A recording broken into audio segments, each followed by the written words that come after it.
Good morning all students. High school के सभी बच्चे ध्यान दें, आज बहुत ही इंपॉर्टेंट टॉपिक है। तो टॉपिक 9 है यूक्लिड विभाजन प्रमेयिका।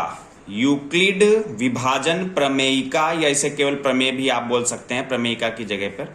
तो ये क्या होती है? तो सबसे पहले तो क्वेश्चन में 1 नंबर में पूछा जाता है कि यूक्लिड विभाजन प्रमेयिका क्या है। तो इसमें आपको ध्यान देना है, दो धनात्मक पूर्णांक a व b, जहां a is greater then b, यानी a व b दो धनात्मक पूर्णांक हैं, लेकिन जिसमें a जो है बड़ा होना चाहिए और b छोटा होना चाहिए। a is greater then b दिए रहने पर हम a को लिख सकते हैं बी क्यू प्लस आर, यानी a बराबर बी क्यू प्लस आर। यहां पर देखिए q और r आया है, तो यहां पर q और r के लिए r को ध्यान देना है। जो r है वो 0 से बड़ा है या 0 के बराबर है और b से छोटा है, यानी r जो है जिसे आप यहां पर शेषफल बोलेंगे, ये यहां पर जो शेषफल होगा वो 0 से बराबर या 0 से बड़ा होगा और b से छोटा होगा, यानी a और b जो दो संख्याएं दिए होंगे वो b से छोटा होगा। को संतुष्ट करने वाली पूर्ण संख्याएं q और r ज्ञात कर सकते हैं। यहां पर q और r ज्ञात करने के लिए a बराबर बी क्यू प्लस आर हम लिख सकते हैं, और जहां पर r जो है वो b से छोटा है और 0 से बराबर या 0 के बड़ा है, हम आसानी से ज्ञात कर सकते हैं q और r, और जो कि पूर्ण संख्याएं हैं, अर्थात ऐसी संख्याओं का अस्तित्व है। यानी इन सभी संख्याओं का अस्तित्व है, a का भी है, b का भी है, q का है और r का भी है। जहां a व b दो धन पूर्णांक हैं और q और r पूर्ण संख्याएं हैं, यानी 0 भी शामिल है। ओके, तो ये इतना यूक्लिड प्रमेयिका 1 नंबर में पूछी जाती है, ये आपको याद रखना है, इसकी परिभाषा याद रखनी है, ये पूरा आपको रट लेना है, याद कर लेना है। अब नेक्स्ट टॉपिक है इसी में यूक्लिड विभाजन प्रमेयिका के अनुप्रयोग, यानी यहां पर ये जो आपने पढ़ा है इसका अनुप्रयोग कहां पे होता है, ये आपको क्यों बताई गई है, इसका रीजन क्या है। तो इसका रीजन ये है कि जैसे इस प्रमेय द्वारा किसी दो धनात्मक पूर्णांक के मासा ज्ञात किया जाता है। मासा का मतलब महत्तम समापवर्तक, यानी HCF जिसे बोलते हैं शार्ट में HCF। मासा, लासा नहीं, मासा ज्ञात कर सकते हैं। और ये यूक्लिड विभाजन प्रमेयिका की जिस विधि द्वारा हम मासा ज्ञात करते हैं उस विधि का नाम है यूक्लिड विभाजन एल्गोरिथम के नाम से जानते हैं। ठीक है, तो ये यानी यूक्लिड विभाजन प्रमेयिका में एक विधि होती है जिस विधि के द्वारा हम किसी भी दो धन पूर्णांकों के मासा ज्ञात कर सकते हैं, महत्तम समापवर्तक ज्ञात कर सकते हैं। उस विधि को हम कहते हैं यूक्लिड विभाजन एल्गोरिथम के नाम से जानते हैं। अब यहां पर हम जानते हैं कि यूक्लिड विभाजन एल्गोरिथम विधि क्या है। तो मैंने बताया कि इसमें a व b, जहां a is greater then b, यानी a बड़ा होना चाहिए और b छोटा होना चाहिए। अगर a व b कोई दो धन पूर्णांक दे दे, जैसे एक दे दे 155 और दूसरा दे दे 255, तो 155 और 255 में आपको 255 वाले को a मानना है और 155 वाले को b मानना है, क्योंकि a आपका बड़ा है। तो दो धनात्मक पूर्णांकों में से जो बड़ा होगा उसको आप a मानेंगे, जो छोटा होगा उसको आप b मान लेंगे। तो इस विधि द्वारा उसका मासा यानी HCF ज्ञात करने के निम्नलिखित चरण होते हैं। चरण नंबर 1 यानी स्टेप 1। स्टेप 1 में क्या है, Q और R, यानी यूक्लिड विभाजन प्रमेयिका में Q और R ज्ञात करने के लिए जहां पर a बराबर बी क्यू प्लस आर और r is greater than is equal to 0 और इज लेस देन b, ये पूरी कंडीशन होती है यूक्लिड विभाजन प्रमेयिका में।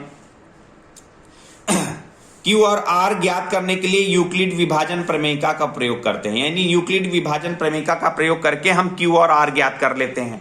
उसके बाद यहां पे देखते हैं कि अगर R, यहां पर ये R जो है अगर 0 प्राप्त हो जाता है, तो यहां पर A और B के साथ में जो यहां पर B होता है जिसे भाजक बोलते हैं, ये आपका A व B का मासा हो जाएगा डायरेक्ट।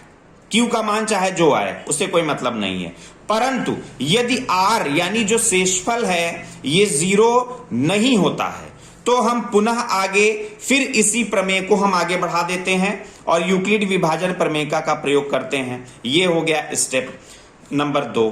फिर आगे इस प्रक्रिया को हम तब तक जारी रखते हैं जब तक शेषफल यानी R का मान जब तक 0 ना आ जाए। तब तक हम इस प्रक्रिया को निरंतर आगे बढ़ाते रहते हैं। जैसे ही r का मान शून्य आ जाए, उस कंडीशन में जो q के साथ में जो b का मान होता है, जिसे भाजक बोलते हैं, यानी जो भाजक b प्राप्त होता है, वो दी गई a व b दोनों संख्याओं का मासा कहलाता है। ये 3 स्टेप में होता है। इन तीनों स्टेप को आप समझ लें। अब मैं आपको एक एग्जांपल दिखाता हूं, उस एग्जांपल से आप इसको बड़ी ही आसानी से समझ जाएंगे। आ जाइए किताब में पेज नंबर 8 पे। पेज नंबर 8 पे आप देखिए, जो एक्सरसाइज आपकी 1.1 दिए हैं, उसमें पहला पार्ट जो दे रखे हैं 135 और ध्यान दीजिएगा 225। 135 और 225 में मैंने आपको बताया था कि इसमें आपको बड़ी संख्या कौन सी मान लेनी है। जो आपकी बड़ी होगी उसको आपको a मान लेना है, और जो आपकी छोटी होगी उसको आपको b मान लेना है। तो यहां पर a आपकी हो जाएगी 225 और b आपकी हो जाएगी 135। तो विभाजन यानी यूक्लिड विभाजन प्रमेयिका जो होती है इस मेथड में, a जो होता है वो bq प्लस r होता है, और जहां r जो है इज लेस देन b और इज ग्रेटर देन 0 और इक्वल टू 0, यानी r जो है 0 के बराबर या 0 से बड़ा होगा और b से छोटा होगा, यानी जो b यानी 135 से छोटा होगा r का मान। तो अब यहां पर यूक्लिड विभाजन प्रमेयिका का मैंने प्रयोग किया, यानी मासा ज्ञात करना है। इन दोनों का मासा ज्ञात करने के लिए हम इस विधि का प्रयोग कर रहे हैं। यूक्लिड विभाजन प्रमेयिका पहले लगाएंगे, फिर एल्गोरिथम देखेंगे। तो यूक्लिड विभाजन प्रमेयिका से a बराबर bq प्लस r होता है, जहां q व r पूर्णांक हैं आपके, ठीक है। q और r क्या है? पूर्णांक। पूर्णांक का मतलब पूर्ण संख्या, सॉरी। तो पूर्ण संख्या है, पूर्ण संख्या का मतलब कि 0 से लगा के 1 2 3 4 अनंत तक कोई भी हो सकती, 0 भी शामिल है इसमें, ठीक है। लेकिन a व b धन पूर्णांक है, यानी पॉजिटिव होंगे, पूर्णांक यानी शून्य नहीं होगा, ठीक है। अब यहां पर a बराबर bq प्लस r, यानी a यानी 225 बराबर bq, तो b यानी 135 और q का मतलब, अब हम b के साथ में कितने का गुणा करें और r भाग में बांट दें, और r 135 से छोटा भी होना चाहिए। अगर हम यहां पर 135 में, ध्यान दीजिएगा यही तो आपको समझना है, 135 में अगर हम 0 का गुणा करेंगे तो 0 आ जाएगा। तो यहां पर r आपका 0 नहीं रहेगा, यानी इससे कोई मतलब नहीं। ये b आपका 135 होना चाहिए। अब q की जगह पर 1 रखें तो 135 इंटू 1 रखेंगे तो 135 आ जाएगा, और 135 में हम कितना जोड़ें कि 225 आ जाएगा। तो 225 में जब हम घटा देंगे तो 5 में 5 0 और 9 90 आ जाएगा, ठीक है। तो यानी 90 और 90 जो है वो b से छोटा है। तो इसका मतलब ये कंफर्म हो गया कि 135 में हम 1 का गुणा करें और 90 जोड़ दें तो ये 235 के इक्विवेलेंट हो जाएगा। तो एक मेथड हमें यहां पर आपका q पता चल गया 1 और r पता चल गया 90। तो यानी 90 जो है वो डज नॉट इक्वल टू 0 है। 90 0 के बराबर नहीं, यानी r शेषफल जो है वो 0 अगर आ जाता तो यहां पर 135 इसका मासा हो जाता। b है ना, ये b के स्थान पे 135 है, और q आपके कुछ भी हो जाए 1 और r, q1 है, r आपका 90 हो गया। अब यहां पर हम स्टेप 2 आगे चलते हैं, यानी r यहां पर 0 नहीं हुआ, तो यहां पे r does not equal to 0। अतः हम यहां पर यूक्लिड विभाजन प्रमेयिका को हम आगे और बढ़ाएंगे, यानी आगे बढ़ाने पर। तो आगे बढ़ाने पर यूक्लिड विभाजन प्रमेयिका को और आगे बढ़ा देंगे। ये यहां पर ये इतना जो है ये आपका रफ कार्य है। तो यूक्लिड विभाजन प्रमेयिका को जब हम आगे बढ़ाएंगे तो देखेंगे, अब यहां पर आपका 135 मिला था, ये देखिए 135 मिला था। तो अब हम 135 जो है, अब हम इसको a मान लेंगे, और 90 जो है इसको अब हम b मान लेंगे। तो यानी अब तो अब यहां पर मेथड क्या होता है, a बराबर bq प्लस r होता है। बाकी आप मेथड जानते हैं कि 0 is less than equal to r is less than b करके इस तरीके से होता है। तो अब a यानी यहां पर जो b आया अब वो a हो जाएगा, तो यानी 135 तो 135 बराबर b की जगह पर हम कितना लिखेंगे 90। अब 90 में हम कितने का गुणा करें, तो 90 में अगर हम 0 का गुणा करेंगे तो 0 हो जाएगा। 90 में अगर हम 1 का गुणा करेंगे तो 90 और 90 और 135 यानी घटा देंगे तो ये आपका 45 आ जाएगा। ठीक है, तो इस तरीके से यहाँ पर 45 आपको मिल जाएगा। तो ये 45 जो है वो आपका b यानी 90 से छोटा है, यानी इज लेस देन 90।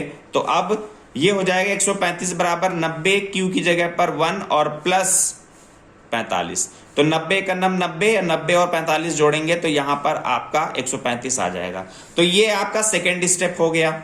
अब यहां पर देखिए, यहां पर भी अगर आप देखें तो r के स्थान पर 45 है, यानी यहां पर r जो है वो 45 है, जो कि डज नॉट इक्वल टू 0 है। अब आगे हम और बढ़ेंगे। अब यहां पे देखिए, यहां पर जो b था अब ये पुनः a हो जाएगा और जो r था वो आपका 45 हो जाएगा। अब आगे फिर अगले स्टेप में चलेंगे तो यानी a बराबर क्या होता है bq प्लस r, अगला स्टेप, ये सेकंड स्टेप हो गया, ये अब थर्ड स्टेप हो गया और यहां पर ये जो मैंने लगाया है ये फर्स्ट स्टेप है। तो इस तरीके से अब थर्ड स्टेप में देखेंगे, a की जगह पर रखेंगे 90 और b की जगह पर 45 और 45 में हम कितने का गुणा करें, तो 45 एकन्नम 45 और 45 में हम कितना जोड़ें,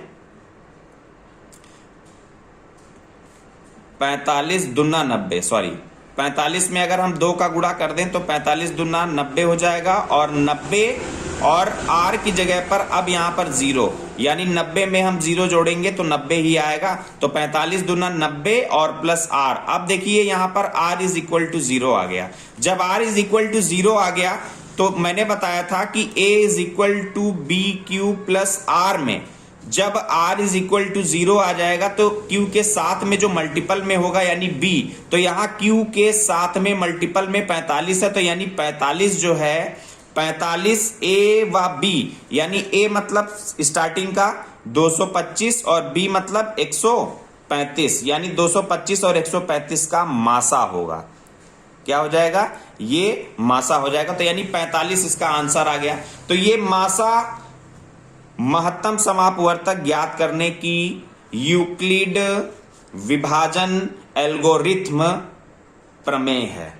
ठीक है, विधि है, यूक्लिड विभाजन विधि है। तो इस तरीके से आपको 3-4 स्टेप, जरूरी नहीं कि इसमें 3 ही स्टेप हो, आगे अगर r यहां पर आपको 0 नहीं मिलता है तो जब तक r आपका 0 ना मिल जाए तब जैसे ये तब तक आप इस प्रक्रिया को करते रहेंगे और किसको a मानना है किसको b मानना है हर स्टेप में आपको ध्यान रखना है। हर स्टेप में आपको ये ध्यान रखना है कि r जो आएगा वो b हो जाएगा और b जो होगा वो a में चेंज हो जाएगा। ठीक है, इस विधि से हम इस स्टेप को करते रहेंगे। जैसे ही r 0 आ जाए तब q के साथ में जो b मल्टीपल में आएगा जो संख्या आएगी वो a व b, जो स्टार्टिंग में a व b होगी उसका मासा हो जाएगा। तो इस तरीके से ये बहुत ही इंपॉर्टेंट क्वेश्चन है, इसको आपको याद रखना है, इस तरीके से आपको करना है।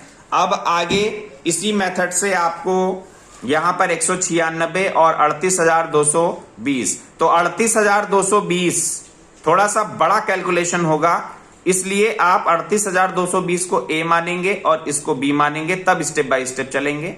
फिर उसके बाद 255 और 867, तो 867 को a मानेंगे, 255 को b मानेंगे। a व b मान के विभाजन एल्गोरिथ्म प्रमेयिका का प्रयोग करके p और q निकाल लेंगे, q और r निकालने के बाद फिर आगे स्टेप में b जो आएगा उसको a मान लेंगे और जो r आएगा उसको b मान के आगे स्टेप बढ़ा देंगे। अब इसी मेथड से आपको क्या करना है कि एग्जाम्पल नंबर जो फर्स्ट दिया हुआ है पेज नंबर 5 पे 4052 और 12,576, तो 12,576 ये मासा इन दोनों का ज्ञात करना है। तो यहाँ पे देखिए 12,576 इज ग्रेटर देन 4052, तो इसको a मान लिया है और इसको b मान लिया इन्होंने, a और b। फिर विभाजन एल्गोरिथ्म यूक्लिड प्रमेयिका, विभाजन यूक्लिड प्रमेयिका लगा दी गई है और स्टेप बाय स्टेप करके ये देखिए चरण 1, चरण 2, चरण 3 करके लास्ट में देखिए जब यहां पर r बराबर 0 आ गया तो यहां पर जो 4 BQ था, BQ होता है भाई a बराबर BQ प्लस r, यही मेथड चलता है। तो r आपका 0 आ गया तो b और q आपका 6 हो गया, लेकिन 6 के साथ में जो साथ में मल्टीपल में होता है गुणे में वो आपका इन दोनों का मासा हो जाएगा यानी 4। तो यहां देखिए 4 जो है वो पहले जो संख्या दी है 12,576 और 4,052, इन दोनों का HCF यानी मासा हो जाएगा। तो इस मेथड से आपको निकालना है स्टेप बाय स्टेप करके। तो ये एग्जाम्पल बहुत अच्छे से आप देख लीजिएगा कैसे क्या करके कितने का गुणा करके, लेकिन इतना ध्यान रखिएगा कि R जो आता है वो B से छोटा होना चाहिए। अगर बड़ा हो जाएगा तो यानी यहां पर ये गुणांक आपका गलत है। तो इस तरीके से करना है कि लगभग उतने के आसपास आए और B से छोटा होना चाहिए। तो इस विधि का ध्यान रखना है आपको। इस एग्जाम्पल से ये दोनों सवाल आपको लगाने हैं। तो ये आपका होमवर्क है। कल मिलते हैं आगे। Thank you.